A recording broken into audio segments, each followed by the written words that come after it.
Assalamualaikum warahmatullahi wabarakatuh. Perkenalkan, nama saya Iksan dari Lokal A Pendidikan Biologi 2018, Fakultas Keguruan dan Ilmu Pendidikan Universitas Borneo Tarakan, NPM 1840603018. Di sini saya akan membahas mengenai tumbuhan paku genus Spirosia dari mata kuliah Taksonomi Tumbuhan yang diampu oleh Bapak Fadlan Muklas Abrori, SPD MPD. Nah, kita masuk ke morfologi Pirosia. Jadi Pirosia adalah marga paku-pakuan epifit yang merambat anggota suku Polypodiaceae. Ada sekitar 100 jenis spesies yang termaksud ke dalam marga ini, termaksud yang sebelumnya dimasukkan ke dalam genus Dreamoglossum. Nah, jadi awalnya Pirosia ini tumbuhan ini masuk ke dalam genus Dreamoglossum, lalu dipecah menjadi genus baru yaitu genus Pirosia. Anggota-anggotanya kerap tumbuh rapat menutupi batang pohon sehingga dapat menjadi gulma karena menghambat pertumbuhan bunga atau buah di perkebunan. Beberapa jenis berdaun kecil dikenal sebagai sisik naga, picisan dalam bahasa Jawa atau duduitan dalam bahasa Sunda karena bentuk daunnya. Pada umumnya jenis-jenis Pirosia mempunyai daun tunggal, tebal, berdaging, dan kaku. Lalu kita masuk ke struktur dari Pirosia. Nah, strukturnya itu yang pertama ada batang atau akar, yang kedua ada ental, yang ketiga ada sorus, yang keempat ada pertulangan daun, serta yang kelima ada habitat. Nah, kita masuk ke struktur yang pertama, yaitu batang dan akar. Jadi, tumbuhan paku genus Pirosia merupakan tumbuhan paku yang batangnya berupa rizoma atau rimpang yang menjalar pada pohon dan berwarna coklat tua. Dapat diperhatikan bahwa tumbuhan paku memiliki 3 jenis batang, atau 3 jenis tipe batang, yaitu tipe batang berupa rimpang, tipe batang yang tidak terlihat, dan tipe batang yang terlihat jelas. Dapat diperhatikan pada gambar di slide ini bahwa tangkai ental pada tumbuhan paku tersebut langsung bertemu pada batangnya. Jadi ini tangkainya, ini entalnya, dia ini langsung bertemu pada batangnya. Maka dapat disimpulkan bahwa tumbuhan paku genus Pirosia ini merupakan tumbuhan paku yang memiliki batang dengan tipe rimpang, karena tangkainya ini langsung bertemu pada batangnya. Nah, dapat kita lihat perbedaannya, yang ini batangnya dan yang ini adalah akarnya. Jadi akarnya ini yaitu akar rimpang tipis bersisik dengan sisik peltate dan merayap jauh atau memanjang dengan diameter sekitar 1 mm yang melekat kuat pada cabang atau dahan pada pohon inangnya. Jadi akarnya ini yang merekat pada di dahan pohon inangnya. Lalu selanjutnya ada struktur ental. Tumbuhan paku dengan genus Pirosia merupakan tumbuhan paku yang memiliki bentuk ental yang sederhana. Karena pada umumnya bentuk ental sederhana yaitu tumbuhan paku yang daunnya hanya memiliki tangkai dan juga helai daun dan tidak memiliki anak ental. Ciri-ciri utama dari daun atau ental tumbuhan paku genus Pirosia ini adalah berwarna hijau tua, terdapat rambut-rambut halus pada permukaan bawah serta berbentuk panjang seperti pita. Namun, tumbuhan paku genus Pirosia ini daunnya itu dibedakan menjadi 2 jenis. Yang pertama itu ada fertil. Fertil itu ental yang menghasilkan sorus. Jadi yang panjang seperti pita ini adalah jenis ental fertil karena dia menghasilkan sorus. Lalu yang kedua itu ada jenis ental steril. Nah, jenis ental steril ini ental yang tidak menghasilkan sorus. Jadi yang kecil pendek ini adalah ental steril. Selanjutnya ada struktur sorus dari genus Pirosia.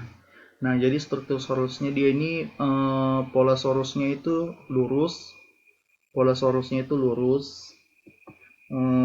Jadi sorusnya ini berada di tepi permukaan daun dengan jumlah yang sangat banyak dan berwarna kecoklatan. Jadi dapat kita lihat ini sorusnya, dia ini berada di tepi ental dari jenis Pirosia ini. Dia ini memenuhi seluruh tepi ental genus Spirosia ini. Nah, pola sorusnya itu lurus karena dia berbentuk lurus seperti ini. Dia berbentuk lurus, polanya ini berbentuk lurus, serta sorusnya ini menempel di permukaan, di sepanjang permukaan ental dari genus Spirosia ini.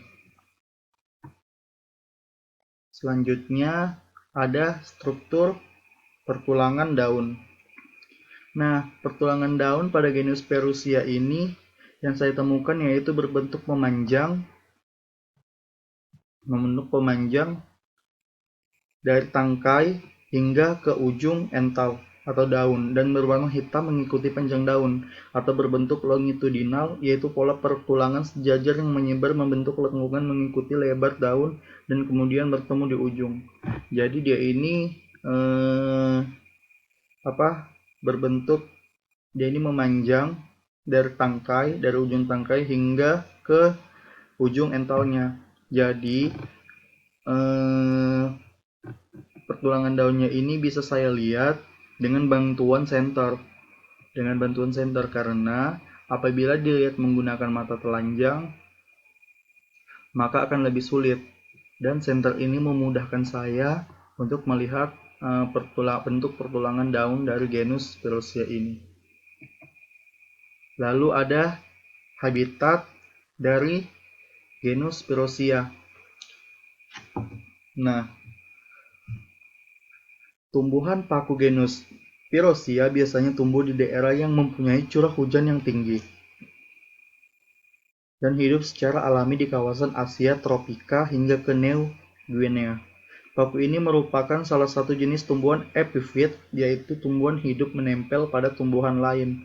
Jadi dia ini hidupnya menempel pada tumbuhan lain. Dia ini tidak mengambil air dan unsur hara dari jaringan tumbuhan yang ditumpanginya.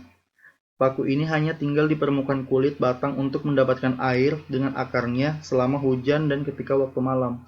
Selain itu, akar sering tumbuh bersama lumut untuk mengumpulkan unsur hara. Unsur hara dapat berupa debu, sampah, atau detritus yang berada di permukaan batang pohon inang. Tanah yang dibawa oleh hewan kecil seperti semut atau rayap maupun kotoran burung. Paku jenis genus Spirosia dapat ditemukan menempel pada hampir semua jenis tanaman lain dan cenderung tidak memiliki inang spesifik. Paku genus Spirosia memanfaatkan pohon inang. Dia ini memanfaatkan pohon inangnya sebagai tempat untuk memperoleh kondisi lingkungan tertentu karena setiap pohon inang memiliki kekhasan dalam bentuk kanopi, ketinggian batang, dan lain-lain. Habitus pohon yang memiliki bentuk kanopi luas memungkinkan peningkatan kelembapan dan pengurangan intensitas sinar matahari, sehingga ruang di bawah kanopi memiliki temperatur rendah dan relatif basah. Hal ini menyebabkan paku genus Spirosia ini mencapai pertumbuhan yang optimal. Nah, jadi genus Spirosia ini biasa tumbuh di semua jenis tanaman seperti pohon mangga, pohon kelapa, pohon karet, pohon kakao, durian, kopi, kelapa sawit, akasia, beringin, dan juga ketapang. Nah, untuk genus Spirosia yang saya foto ini, dia ini hidup atau tumbuh di pohon ketapang.